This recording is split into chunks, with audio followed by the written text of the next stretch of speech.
I think of my Savior alone on the cross, I know without Him that my soul would be lost if He had not been willing to suffer the cost to rescue a sinner like me.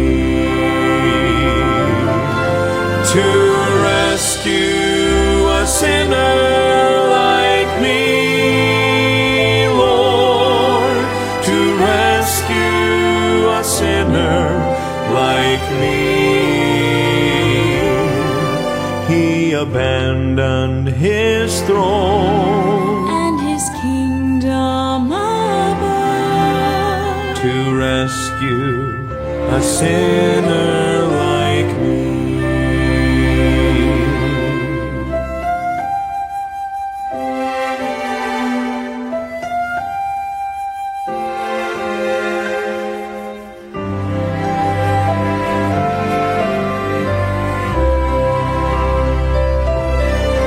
My mind is so limited, I cannot see the reason He died and arose just for me. So unworthy was I, yet He came willingly to rescue a sinner like me. To rescue a sinner like me, Lord, to rescue a sinner like me. He abandoned His throne and His kingdom above to rescue a sinner like me. To rescue a sinner as worthless as I, and give me a reason to sing. It's so hard to believe, but it happened to me. hallelujah, to Jesus my King, my King.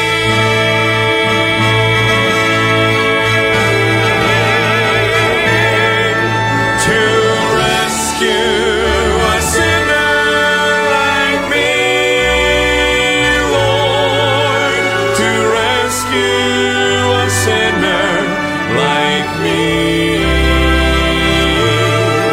He abandoned His throne And His kingdom above to rescue a sinner like me. He abandoned His throne and His kingdom above to rescue a sinner like me.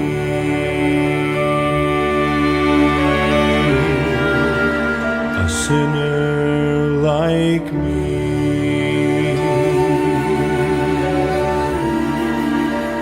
A sinner like me.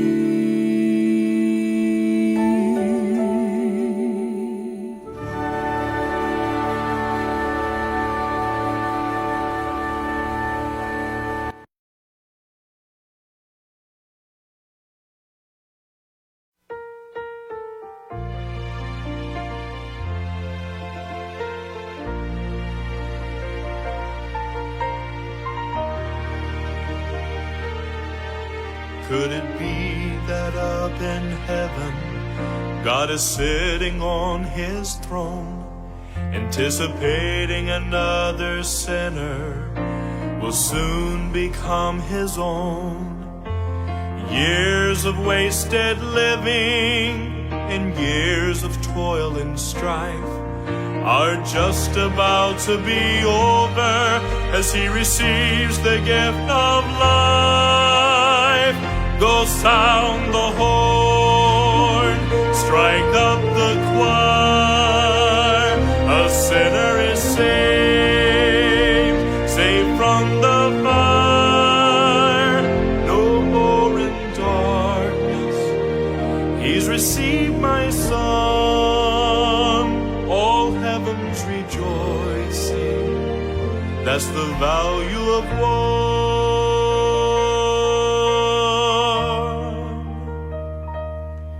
The Holy Spirit has been working to soften up their hearts.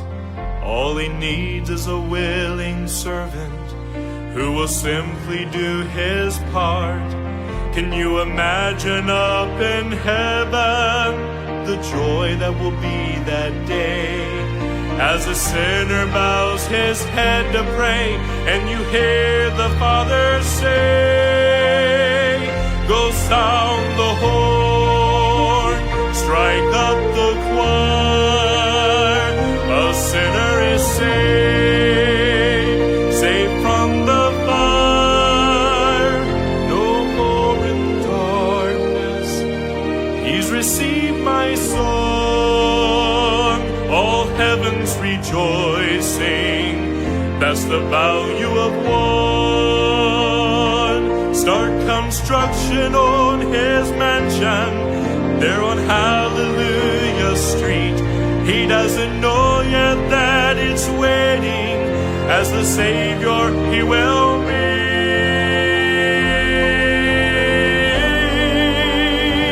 Go sound the horn, strike up the choir. A sinner is saved, saved from the fire. No more in darkness, he's received my son. All heaven's rejoicing, that's the value of one.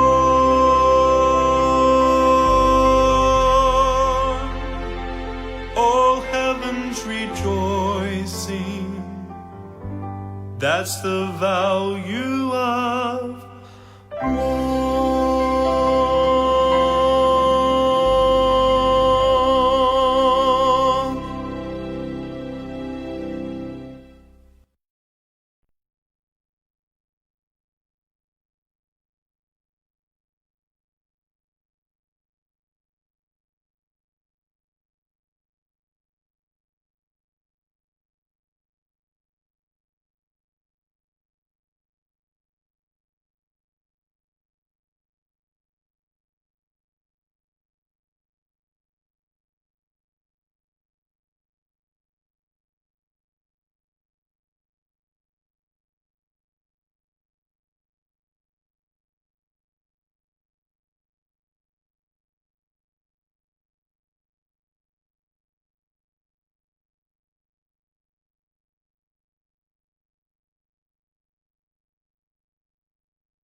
Good morning again to our brothers and sisters in the Lord. And I praise God that God woke up us this morning. And I praise God that God gave us another day. I hope we are have a good spirit this morning. And again, we need to thank the grace of our God the Father.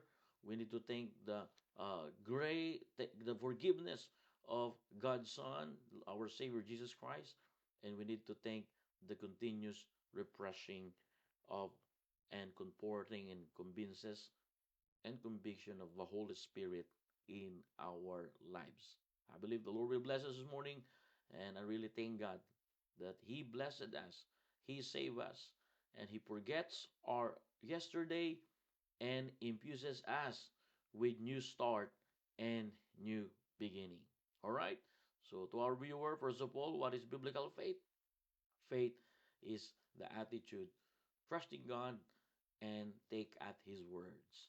All right? Faith don't care about the outcomes, but faith just trust in God no matters what the outcomes. I hope we're excited. Let's proceed now in Second Samuel chapter number 10, and we will continue our topic how to avoid misinterpretation others. And that's what we really need, brethren. That's why God gave us this chapter, brethren. Hindi ko pinili itong chapter na to. We focus in chapter number 9 for several weeks. But praise God that we jumped to chapter 10. And that's what exactly what we really need to hear. And hope. Let's pray first. Let's read first and let us pray. Okay? Bible says, and it came to pass, in verse number 1, after this, the king of the children of Ammon died, and Hanun, his son, reigned in his stead. Okay, verse number 2. Verse number 2. Bible says, then said David, I will show kindness unto Hanun, the son of Natahash, as his father show his kindness unto me. And David sent to comfort him by the hand of his servants for his father. And David's servants came into the land of the children of Ammon. And verse number 3, brethren, and the princes of the children of Ammon said unto Hanun, their lord, thinkest thou that David don't honor thy father, that he hath sent comforters unto thee? Hath not David rather sent his servant unto thee to search the city, and to spy it out, and to overthrow it? Verse number 4, wherefore Hanun took David's servant, and shaved off the one of half of their beard, and cut off their garments in the middle, even to their buttocks, and sent them away. Let's pray. Dear God, Father in heaven, we come to you in prayer. Thank you, Lord, for this morning that you woke up us. Bless your people. That's all I want, O God.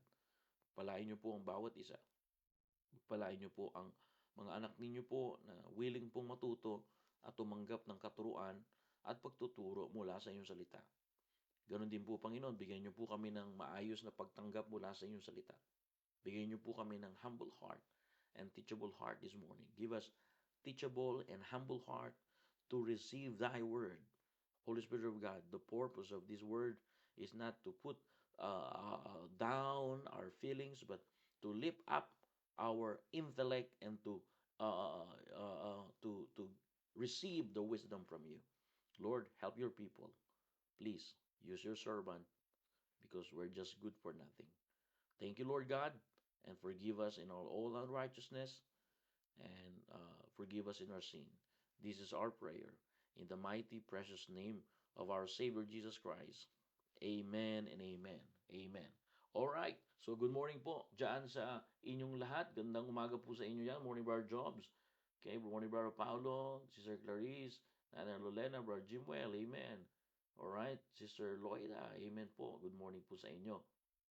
At Sister Ronalet, good morning. Morning, Brother Ron, all the way there in Perth City.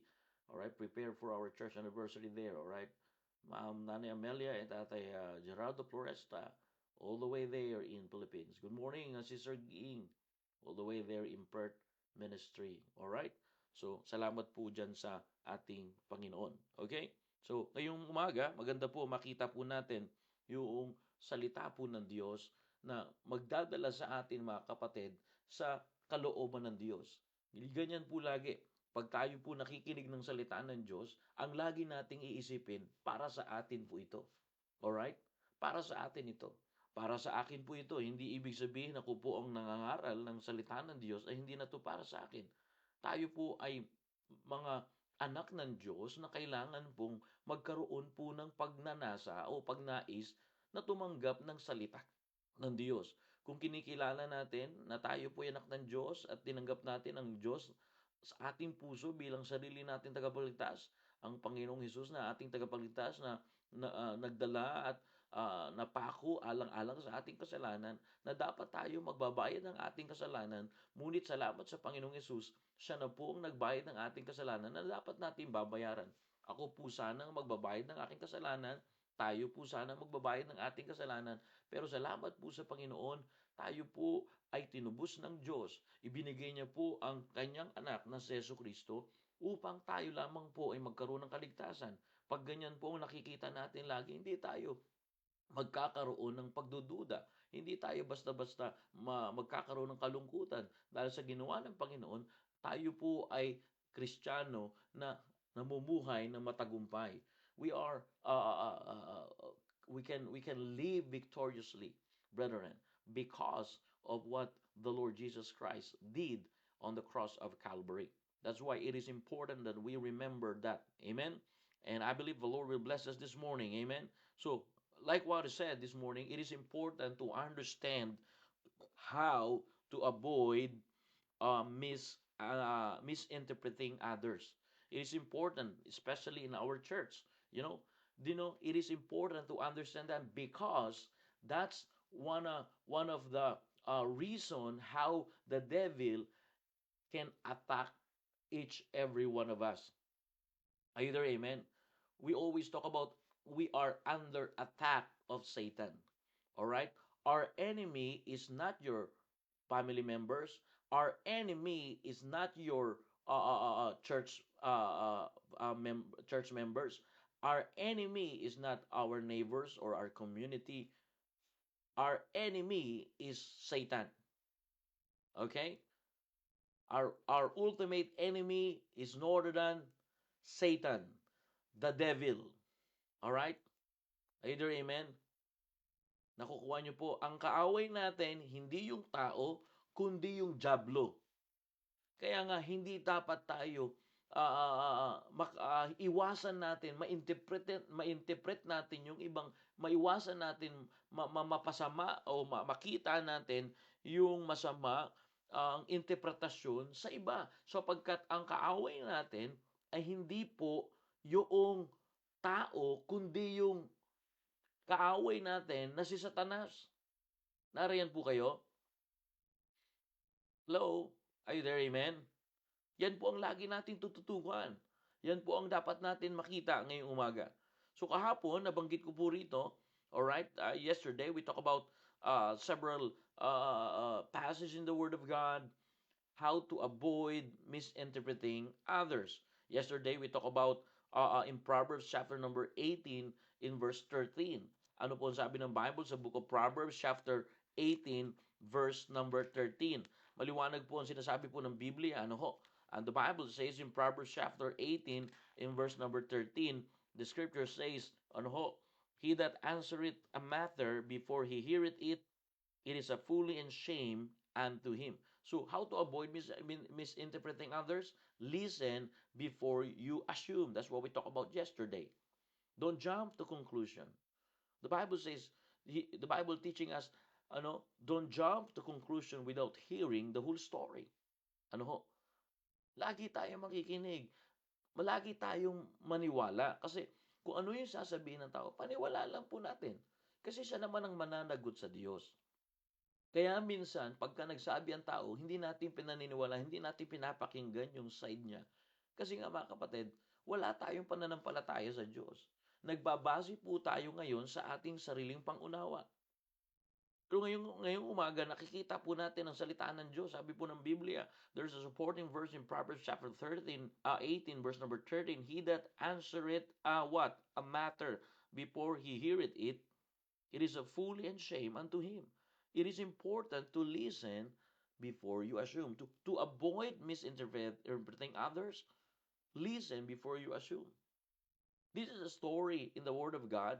Ito po yung salita ng Diyos. Nakasulat po ito, mga kapatid. And the Bible says, and it came to pass, ano ho, ito po si David, ano po, this is a story, and it came to pass, after this, that the king of the children of Ammon died, and Hanun his son reigned in his instead. Ano sabi ng Bible? Then said David, okay, I will show kindness. So, the Bible make it clear that David's intention is positive. David's intention is show kindness unto Hanun, the son of Nahash, has his father show kindness unto me. And David sent to comfort him by the hand of his servants for his father. And David's servant came to the land of the children of Ammon.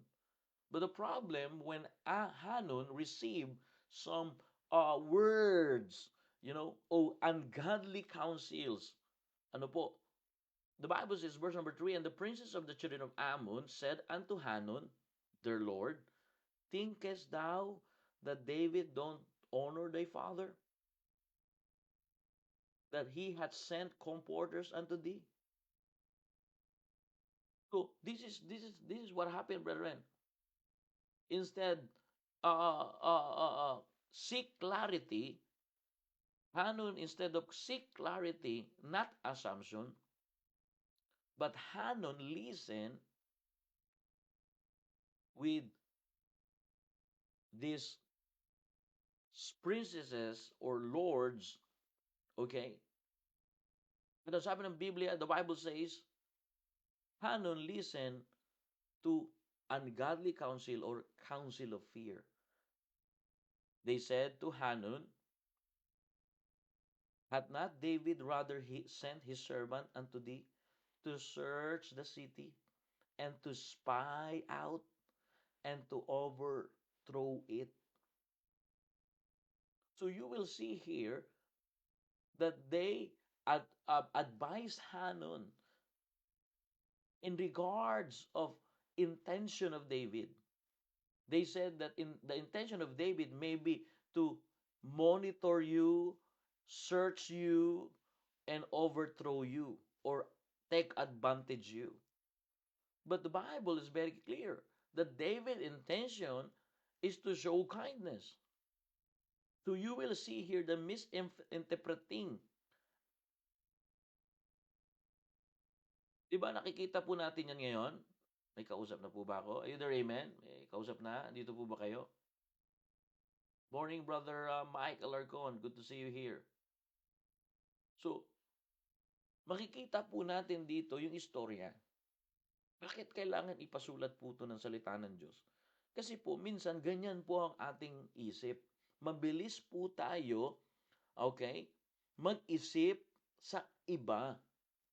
Mabilis po natin ma-misunderstand sila. Kung tawagin natin ay misunderstanding. So, how we avoid misunderstanding or misinterpreting others? Alright? Number one, okay? Number one, seek understanding, not suspicious. Let me say again. Number one, how to avoid, misinterpreting others. One of the principles that we can get in this passage, seek understanding, not suspicious. What does it mean? Brethren, Hanun he don't seek understanding. David's intention is good, but because he hears something from his circles, he hears something from his princesses or from his circles, or maybe in our life, maybe in our friends or workmates, and we misinterpret now David. Hanun misinterpret David because Hanun don't seek understanding. But what he did, he seek suspicious. Pagka yan po ang hinanap natin mga kapatid, sa ating buhay Kristiyano, kapatid, lagi tayong makaka-misinterpret ng tao. Ay, akalain nyo, araw-araw makakatagpo tayo ng tao na hindi perpekto. Ako po ay hindi perpekto. Pwede nyo po ako ma-misinterpret. Kayo rin po ay hindi perpekto. Pwede ko rin po kayo ma-misinterpret. Pero ang Biblia, ang salita ng Diyos ay mayroong katuruan, prinsipyo, kung paano natin iiwasan yung misunderstanding. Everyone, brethren, we can misinterpret each other. Because remember, we are all sinners. We are corrupted by sin. And every day, our mind is always think about negatives. But the Bible teaching us, in order for us to develop our strong faith to God, the Word of God teaching us how to avoid that, brethren, how to avoid misunderstanding others or misinterpreting others. Number one, seek understanding, not suspicious. Are you there, amen? That's what we really need. We need to understand people. Learn to understand them. Are you there, amen? That's why the Bible says the Holy Spirit will develop you inside and out. And the Bible says the Holy Spirit will teach you to have long understanding. Are you there, amen? Or you have great understanding.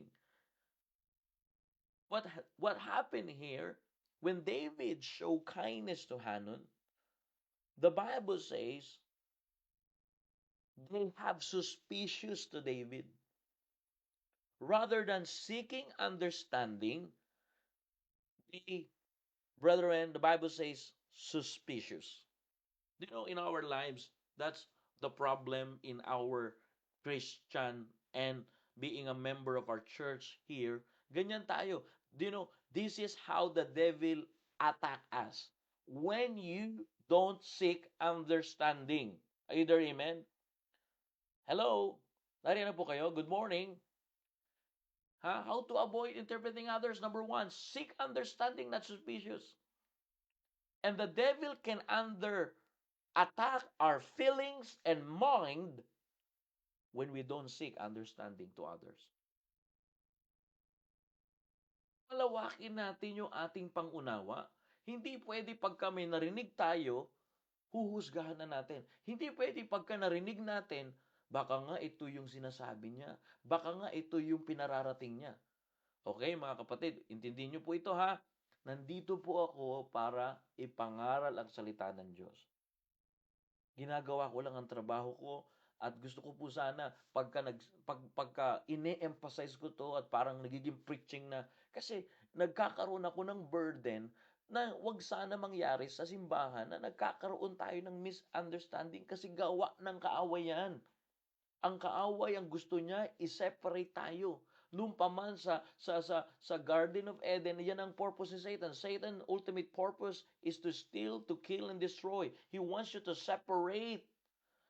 Do you know what happened? His goal is to separate us from the presence of God and separate us from others.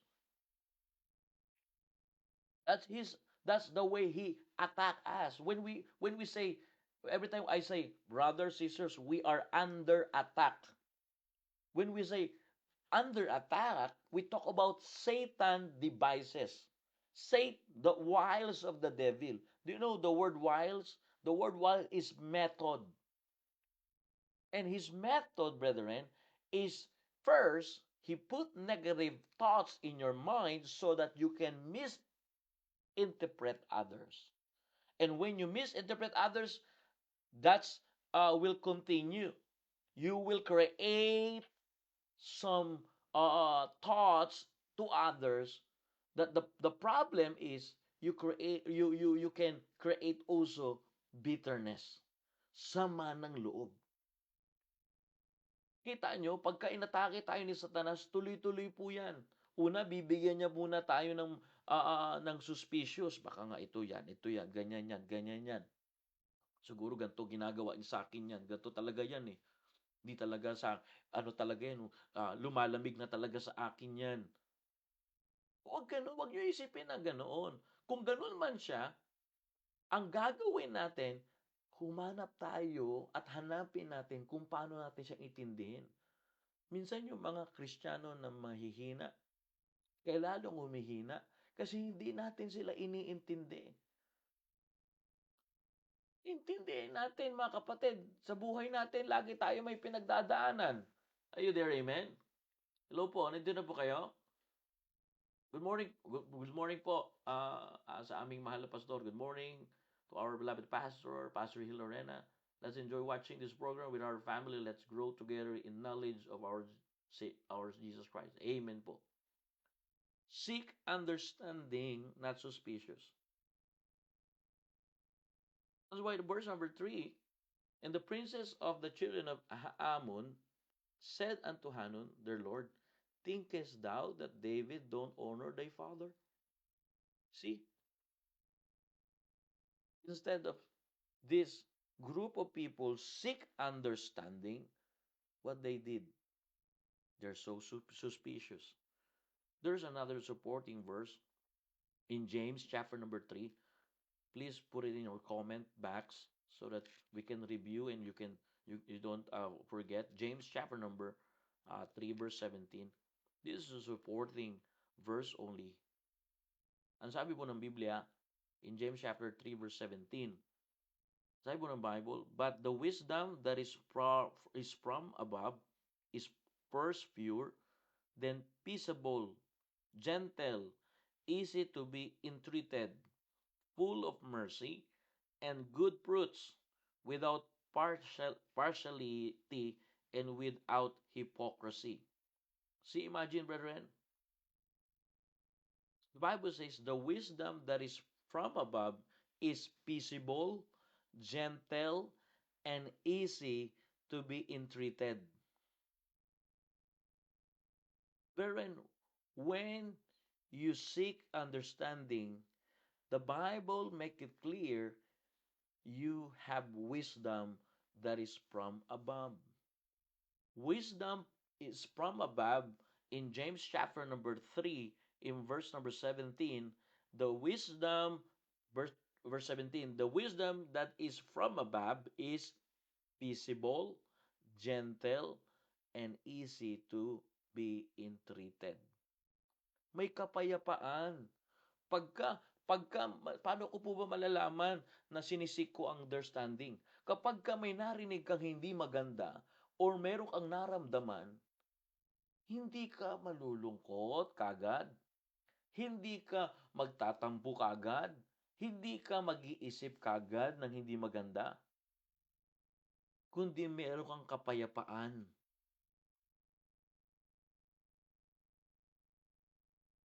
Hindi ka basta magagalit kagad. Meron kang kapayapaan. Alam niyo, ako po yan natututo sa salita ng Diyos. Brethren, it is important in order for us to understand that we seek understanding, not suspicious. The scripture says in James chapter 3 verse 17, we need wisdom from above, because the scripture says the wisdom that is from above is peaceable, gentle, and easy to be entreated. Easy to be entreated. Do you understand what does it mean? All right. In Australian way, in Australian accent or slang, easy mate. Take it easy, mate. Don't push hard, mate. Ang nangyayari, pag hindi suspicious tayo, push tayo ng push, hard tayo ng hard. Push hard. When we are so suspicious, we push hard. The Bible says, verse number 3, the princesses pushing hard Hanun to think that David have bad intention. They push Hanun, the king of the children of Ammon, They push Hanun to think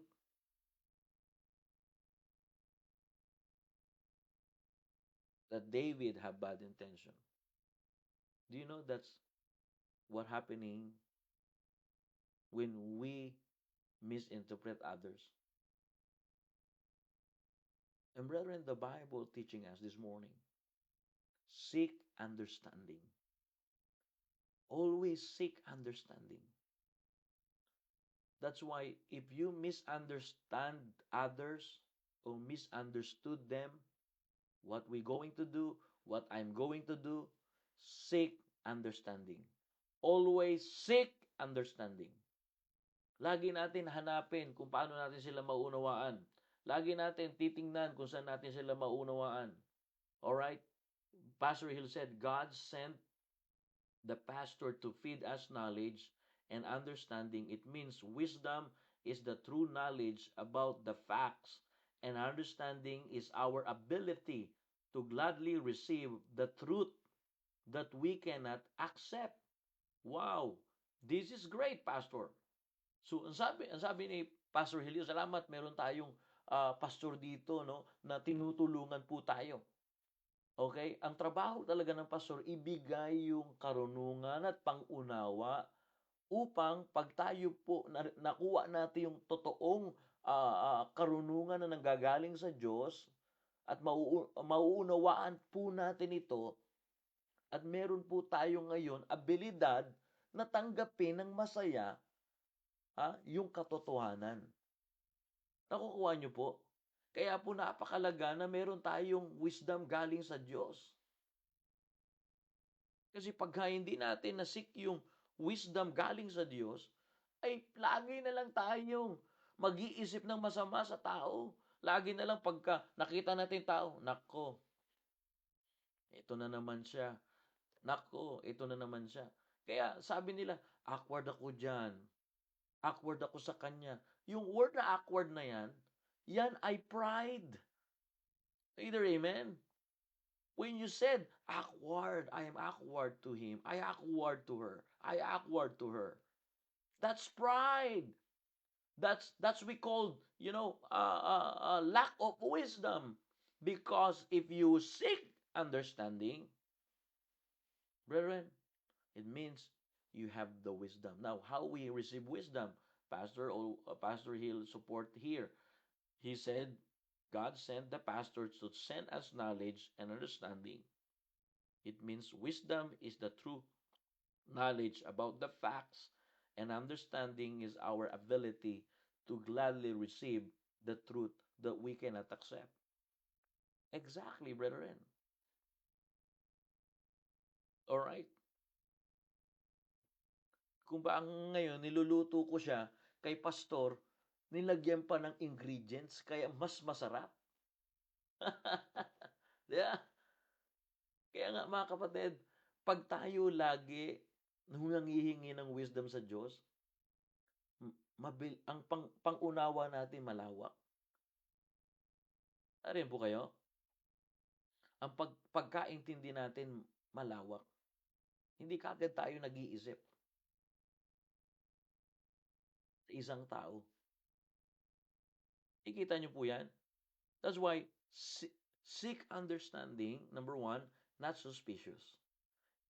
In supporting verse, James chapter 3, verse 17, the Bible says, the wisdom that is from above is peaceable, gentle, amen, and easy to be entreated, full of mercy and good fruits, without partiality and without hypocrisy. You see, brethren, full of mercy. Kaya nakakatuwang isipin, when you misinterpret others or misunderstood others, the Bible teaches us, just seek understanding. Hanapin mo kung saan mo sila maunawaan. Hanapin mo kung saan mo sila maiintindihan. Hindi pagka may narinig ka, alam mo, ganyan yan eh. Alam mo, ganito yan eh. Ikaw naman nakarinig. Tatahimik kang ganun. Pag-iisipan mo ngayon. Ayun, paglalaruan ka ngayon ng Satanas, aatakihin kayo niyan. Hindi niya man nababasa ang isip mo, hindi man nababasa ang puso mo, pero kaya niyang laro-laruin ka. Laro-laruin tayo mga kapatid. Guguluhin niya yung isip mo, ipaparamdam niyang mahina ka, ipaparamdam. Brethren, do not listen what the devil lies. God alone has perfected something new. Do not listen what the devil suggests, cheat, you know, for one reason, to get what God promised to you. Yan ang trabaho ni Satanas eh. But we can combat Satan. How to avoid, brethren, misunderstanding or interprets others, seek understanding. Not suspicious. Please, not suspicious. All right? Number 2. All right? Number 2.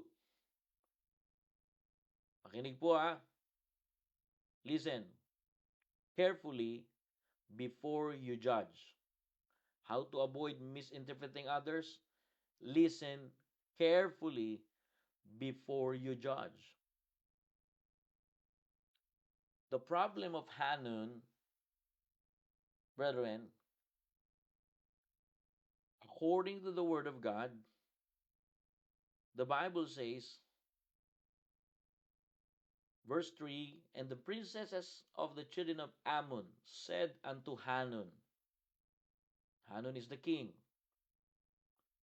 thinkest thou that David don't honor thy father, that he hath sent comforters unto thee? So what happened here, brethren? Hanun, all right, easy to listen, or what happened here, he listened to wrong counsel. Hanun listened, like what we talked about yesterday, to a paranoid advisors. Brethren, be careful whose voice shapes your perspective. Let me say again, members of our church in Yumen and members of our church in Perth, and to all brothers out there, be careful whose voices shapes your perspective.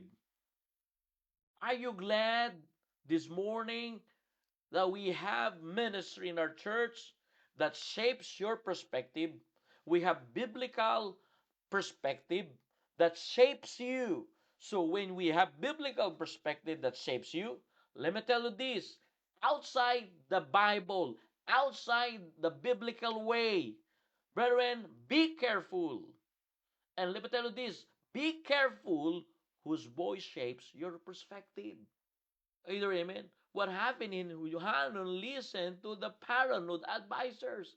Kaya pagka nakakarinig din ako ng mga kapatiran natin, nagpapakounsel sila sa akin, pinapakinggan ko maigi yan, pinapakinggan ko, gusto ko lagi silang kausapin. Pag itong side na to, ganito ang kanyang problema, pakikinggan ko yan. Itong side na to, pakikinggan ko yan.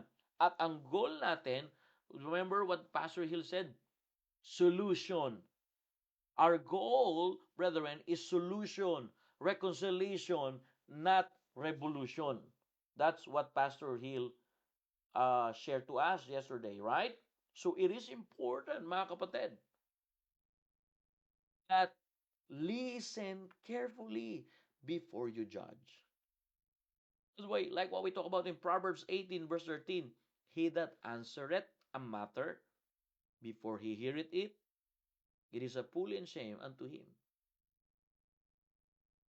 Pagka sinagot mo kaagad, sabi ng salita ng Diyos, na hindi mo pa nga pinapakinggan, yan ay kamangmangan.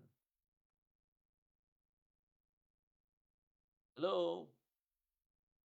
Good morning.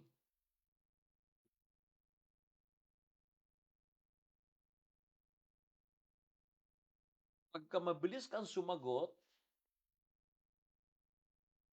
sabi diyan, he that answereth a matter before he heareth it, it is a folly and shame unto him. Kaya nga, number two, listen carefully before you judge. And the Bible says, brethren, Hanun listened to the paranoid advisors. That's what the scripture says.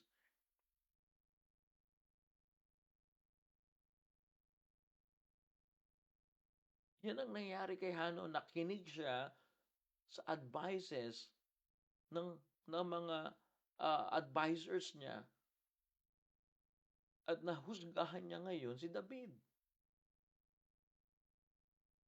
Dapat maging maingat po tayo dyan.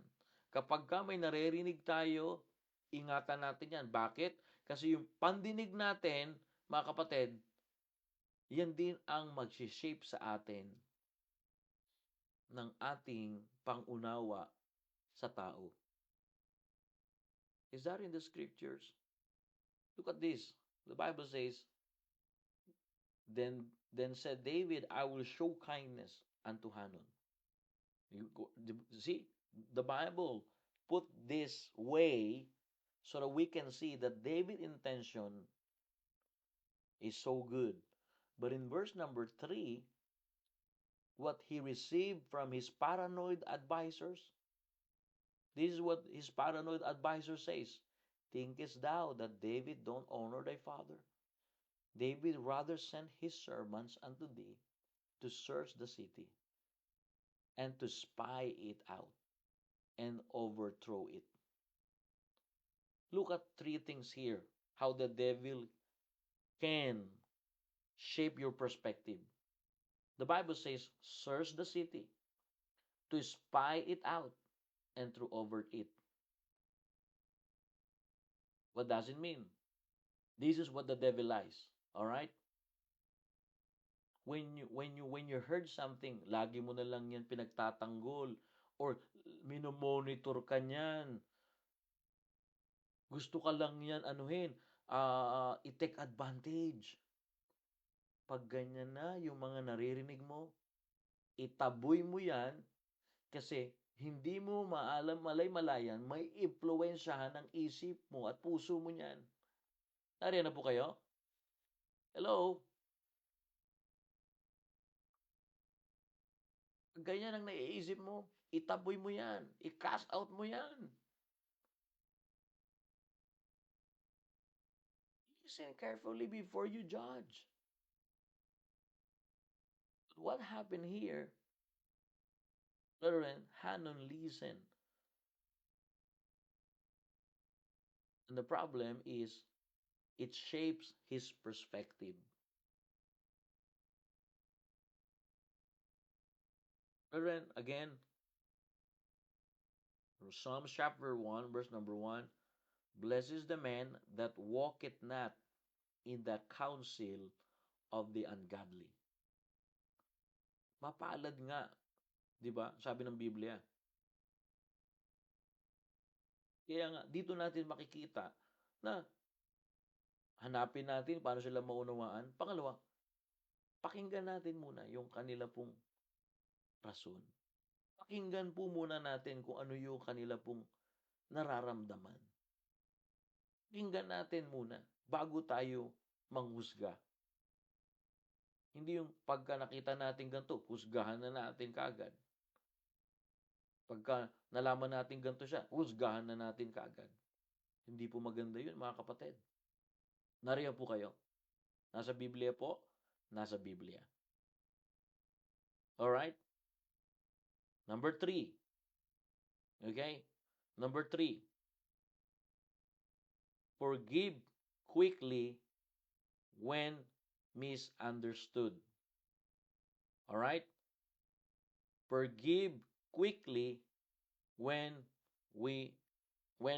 misunderstood. This is the solution, brethren. How to avoid misinterpreting others. Not only, brethren, seek understanding, not suspicious. Not only listen carefully before you judge. Alright? But number 3, let's learn to forgive. Forgive quickly when misunderstood. Brethren, interpretation will happen, but brethren, forgiveness prevents bitterness. Kaya nga, pagka nagka-counsel po ako, lalapitan ko yung dalawa, hindi ko na, okay, sige, sabihin mo yung naging dahilan. Ito namang isa, sabihin niya yung naramdaman niya. Ito namang isa, okay, ibablock na natin yan. Ang gawin na natin, magpatawaran na tayo. Bakit? Kasi piniprevent natin, hukayin pa ng hukayin, natin ng hukayin, ang hilig nating maghukay eh. Yun, pag hukay ka ng hukay, hindi mo alam, mas lalong sasama ang loob mo. Nariyan po kayo? Mas lalong sumasama ang loob natin. Hello? Amen. Nandito po ba tayo? Parang wala nang iba rito. Hindi ko na nakikita. Kausap pa ba ako? Good morning. What the Bible says in book of Ephesians, chapter number 4, verse number 3. Ano sabi po ng Biblia po, mga kapatid? Brothers and sisters here in Newman and Perth, and to all brothers there, Bible says, be ye kind one to another, tender-hearted. The Bible says, forgiving one another, even as God for Christ's sake had forgive you. Kasi pinatawad na sila ng Panginoon. Ano pang gusto mong gawin sa kanila? Pokpokin ng ulo? Pinatawad na sila ng Panginoon eh. So, patawarin na po natin sila. Kung halimbawa nga naman na meron kang hindi naintindihan at talagang, it is important right here in the text. Hanun shame David's servants. But brethren, David responds with forgiveness. Forgive quickly when misunderstood. Why? Because misinterpretation will happen. Nangyayari yan. Hindi pwedeng hindi mo sila ma-misinterpret. Hindi pwedeng hindi ka makapag-misinterpret sa tao. Araw-araw mami-misinterpret mo ang tao. Nangyayari po yan. Araw-araw. Misinterpretation will happen. But the Bible teaches us, but forgiveness prevents bitterness. When you misinterpret person, forgive quickly. Amen? Why? To prevent bitterness. The reason there's a lots of divorce here in Australia, here only in Western Australia, here only in WA, the reason there's a divorce is rampant here because when the husband and wife misinterpret each other, the problem is they don't forgive quickly. Brethren, the Bible teaches us quick forgiveness. Forgive quickly when misunderstood. Why? Because do you know, God teaches us that forgiveness prevents bitterness. Either amen? Forgiveness prevent bitterness. Pakisulat po sa comment box. Meron ako dyan na katuwang sa buhay, si White. Forgiveness prevents bitterness. Kaya yung sama ng loob mo sa tao na yan, hindi pa rin mawala-wala. Lahat ng kanyang sinabi, lahat ng kanyang inisip sa iyo, hindi pa rin mawala-wala. Kasi nga, hindi pa tayo nagpapatawad. Sa isip natin, pinatawad natin siya. Pero sa puso natin, hindi pa talaga. Ngayon may salita ng Diyos. Tinuturuan tayo. Magpakorek tayo sa salita ng Diyos. at yung salita ng Diyos ang magtuturo sa atin. Kasi ipe-prevent ng salita ng Diyos, mga kapatid, yaong hindi natin pagkakaunawaan.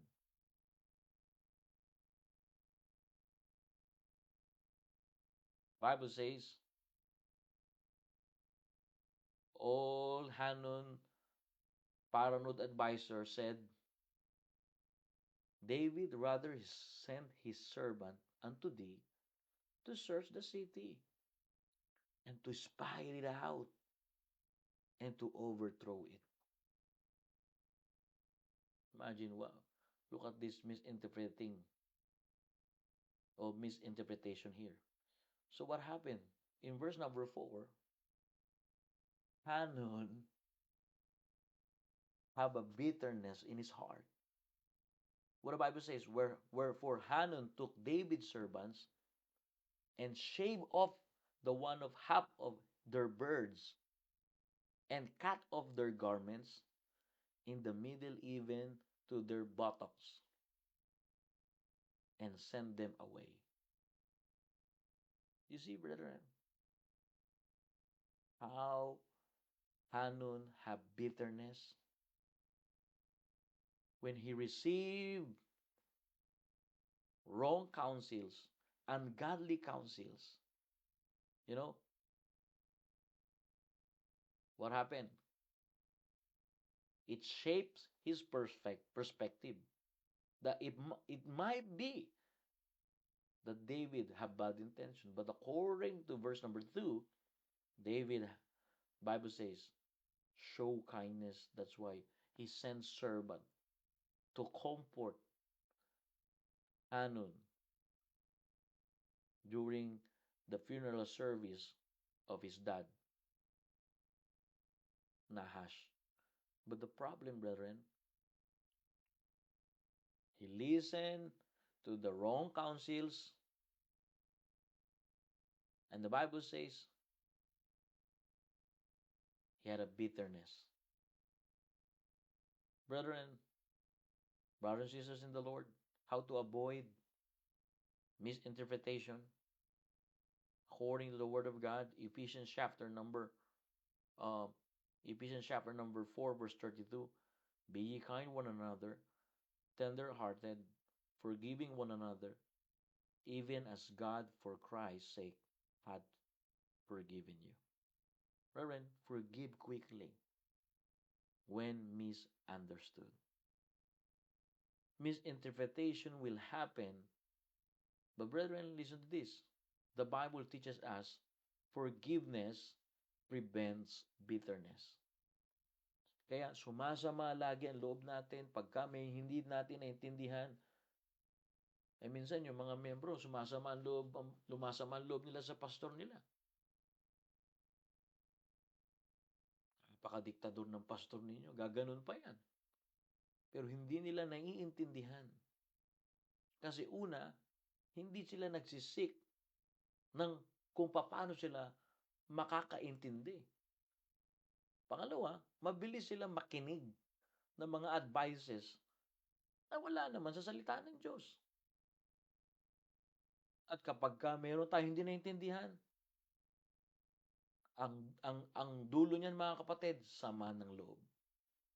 Pero pagka nagpatawad tayo, maiiwasan natin yung sama ng loob. Nariyan po kayo. Either amen? Lastly, number 4. Alright?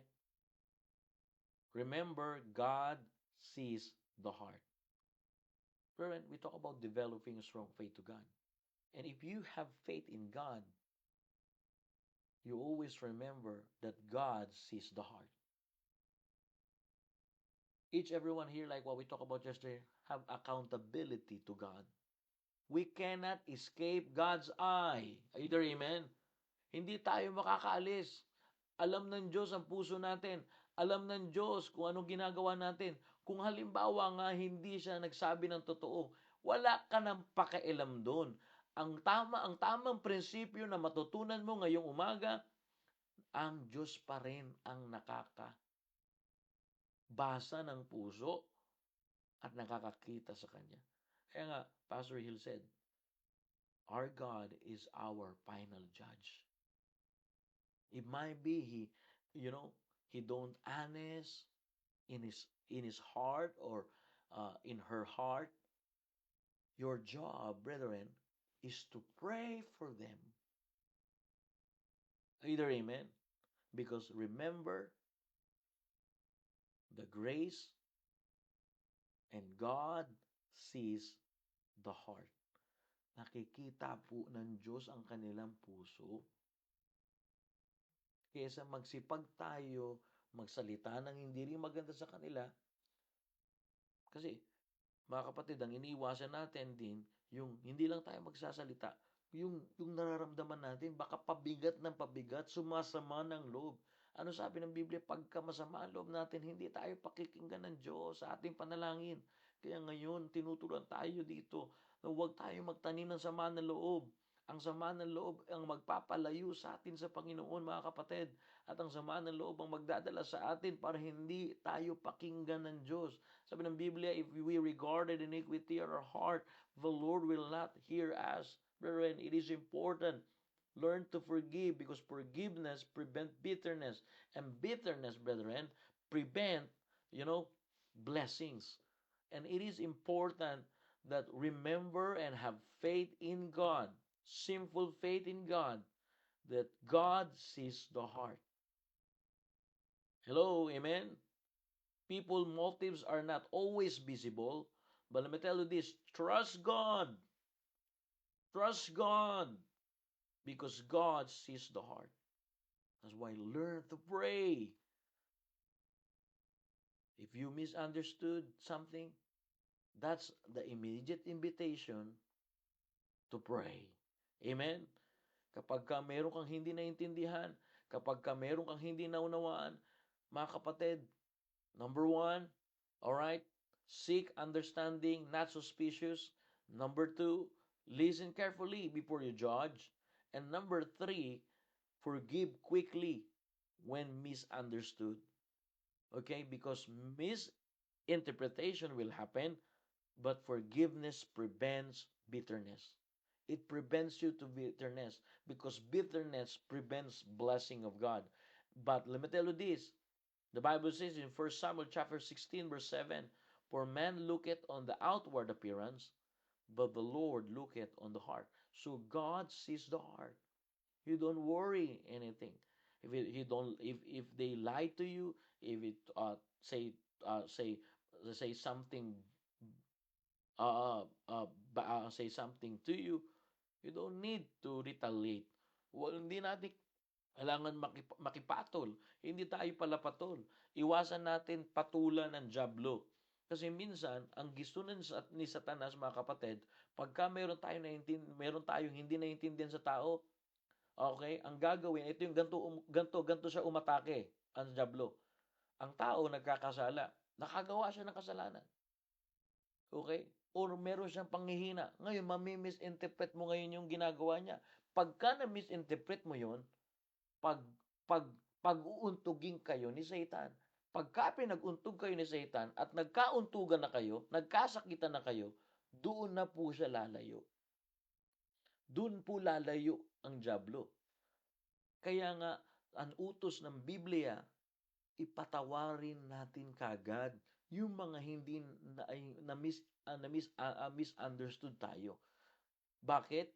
Kasi, pag pinatawad natin po sila, mape-prevent natin yung sama ng loob. Kung na-misinterpret nyo po ako, na-misinterpret ko kayo, ang solusyon ng salita ng Diyos sa Ephesians chapter 4 verse 32, forgiving one another.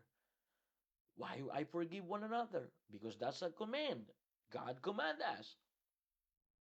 God already forgive them, so let's forgive. Okay? And then remember and believe in God and have faith in God that God sees the heart. Nababasa niya po ang puso natin. Kaya kahit magsinungaling yan, mananagot sa Diyos. Kahit anong-ano niyan, gawin yan, i-reveal ng Diyos yan. Kaya hindi na natin kailangan sila patulan. Kasi pag pinatulan natin sila, mga kapatid, bibiktimahin din tayo ng dyablo. Bakit? Dun nga siya, nandun siya sa kahinaan niya eh. Ngayon, pag pinatulan mo po siya, nagkauntugan na kayo ngayon. Pag nagkauntugan na kayo na ngayon ang nagsasakitan. Paano kayo magsasakitan? Una muna yan, parinigan. Una muna yan, hindi magpapansinan. Una muna yan, maglalaylo. Immature yan, mga kapatid. Yan ang gawa ng dyablo. Ngayon, pagka nagkauntugan na kayo, ang dyablo po, dahan-dahan umaalis na yan. Kasi nakuha niya na yung kanyang motibo. Sisirain niya yung isa. Tapos yung isa naman, mamimisinterpret tong isa. Pag-untugin ngayon. Pag pinag-untog ngayon, dati magkasama kayo, dati nagtutulungan kayo, ngayon, magkahiwalay na kayo. Ang dyablo, build and destroy. Ooperan ka muna niyan, magiging fame ka. O sige, gusto mo maging mayaman, gusto mo maging sikat, sige, bigyan kita. Pero pagka nakuha mo na yung binigay niya sa iyo, dahan-dahan ka niyanan. Dahan-dahan ka niyan. Ganyan ang estilo ni Satanas. At mga kapatid, nandito tayo para i-combat ang atake ni Satanas. Diyan sa Perth, pagka hindi kayo nagkakasundo-sundo, hindi nyo nami-misunderstood nyo isa't isa, ang una nyo gagawin, hanapin yung intindihin yung hindi nyo maintindihan. Pag hindi mo maintindihan ng tao, palawakin mo ang iyong pagkaintindi. Pag hindi mo maunawaan ng tao na yan, talagang paulit-ulit yung kanyang ginagawa, mas palawakin mo yung pangunawa mo at bibigyan ka naman ng Panginoon ng wisdom para may abilidad ka according to our pastor, Pastor Hill said here, maganda po yung sinabi ni Pastor Hill po kanina. Okay? Pastor Hill said that wisdom is the true knowledge about the facts, and understanding is our ability to gladly receive the truth that we cannot accept. You see? Our ability to gladly receive the truth that we cannot accept. In my own tongue, meron kang abilidad na tanggapin yung katotohanan. Kaya hindi natin matanggap yung katotohanan kasi wala pa tayo, hindi natin sinisik kung paano natin unawain ng tao. Hindi natin sinisik yung wisdom ng Diyos. Ngayong umaga, it's 10 and 11 now. I'm done. 4 things, brethren. That's why what we learn here in David and Hanun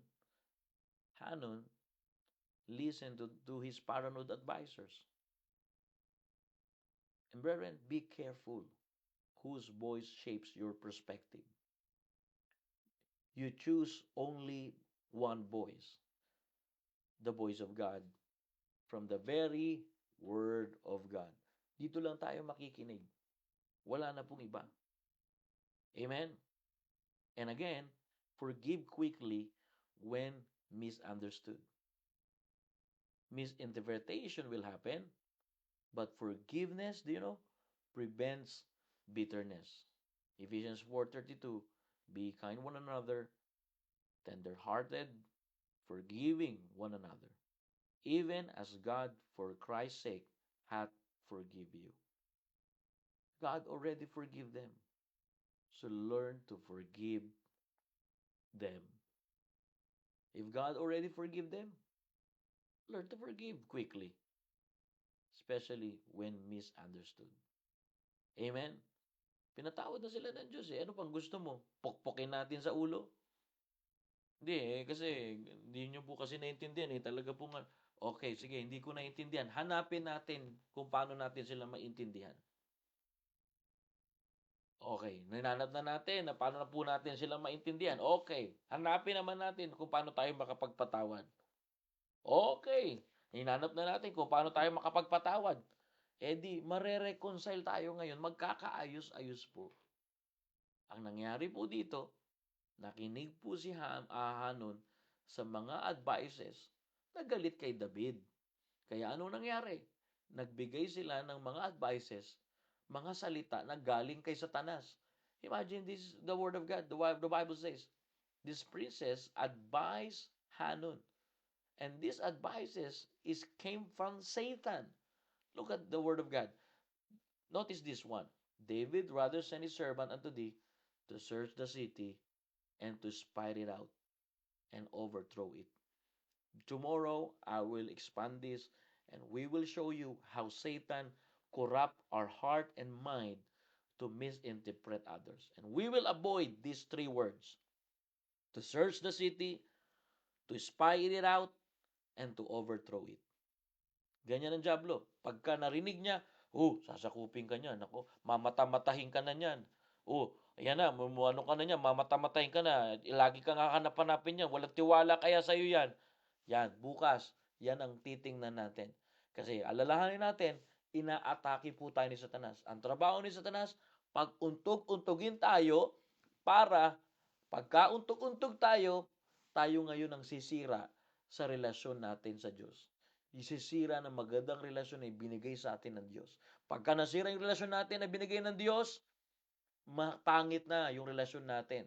Pag pangit yung relasyon natin, hindi natin madadala yung mga kapwa nating tao sa paanan ng Panginoon. Bakit? Sira ng relasyon natin sa isa't isa. How you win others if you cannot win others? If you cannot win yourself? So, the devil, all right, slowly walk away when he achieves and he completely his task to create misunderstanding. But hallelujah to God, we have the weapon, the sword of the Spirit, the Word of God that combats, to avoid misunderstanding. How to avoid? Seek understanding, not suspicious. How to avoid? Listen carefully. Okay? Not quick to judge. Number 3, forgive quickly. All right? When misunderstood. Number 4, okay? Remember or have faith in God because God sees the heart. Amen?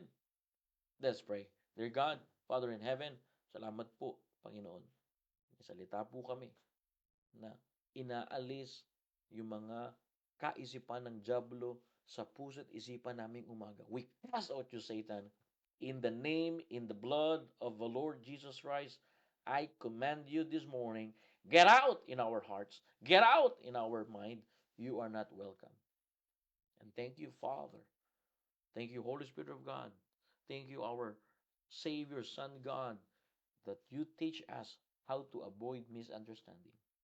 Your word said that we need to be kind one another, have tender-hearted one another, and forgive one another because for Christ's sake, you forgive us. Thank you so much for what you have done in our lives. Thank you so much. You give us wisdom how to seek understanding, not suspicious. Please give us humble and teachable heart this morning so that the Word of God help us and develop us inside and out so that we can glorify you, we can honor you with all our heart, with all our mind, with all our soul. Father, we want to glorify you in spirit and truth. And the truth of the matter, we need to forgive quickly when we misunderstood. Because we know misinterpretation will happen. But according to your word, forgiveness prevents bitterness. And we can live a victorious life here in this temporal world. Thank you so much for your word. Bless your people. That's all I want, oh God. Forgive us in our sins. Cleanse us from our iniquity. Heal those that people that in bed of sickness. Those that people that don't have food, oh God. Give them also food. In Jesus' name we pray.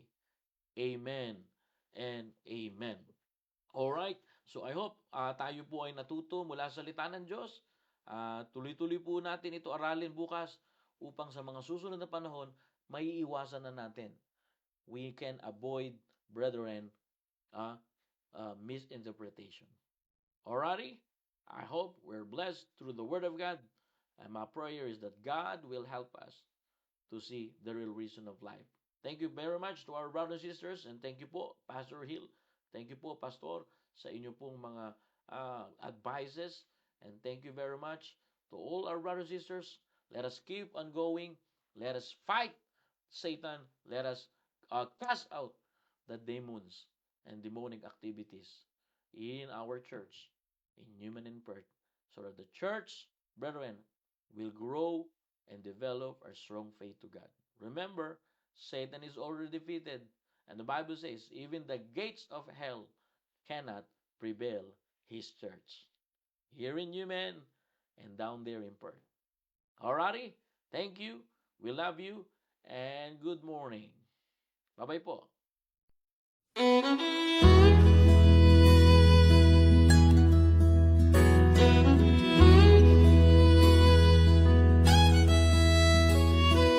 Preacher got up and said, stand to your feet. We'll start with a prayer.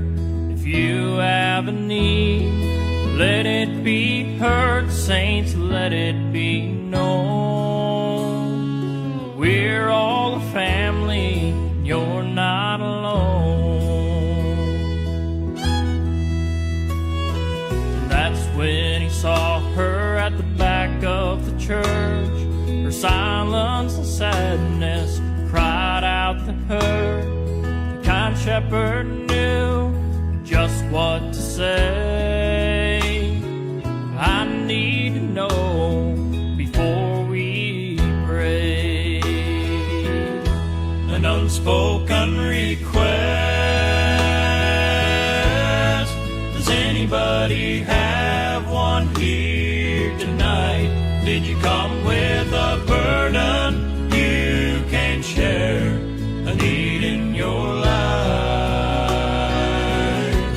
Just lift up your hand to the one who can give you rest.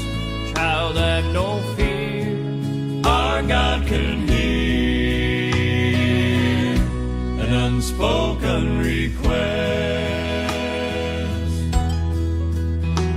Well, the preacher whispered as she raised her hand, sweet Holy Spirit, come by her and stand.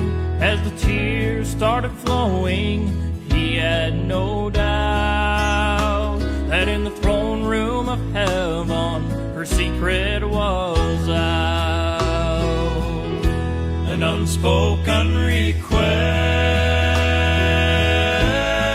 Does anybody have one here tonight? Did you come with a burden you can share? A need in your life.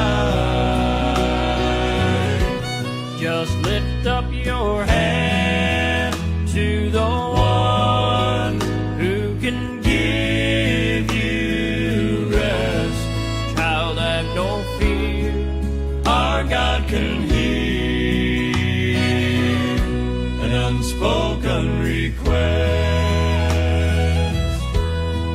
Child, have no fear, our God can hear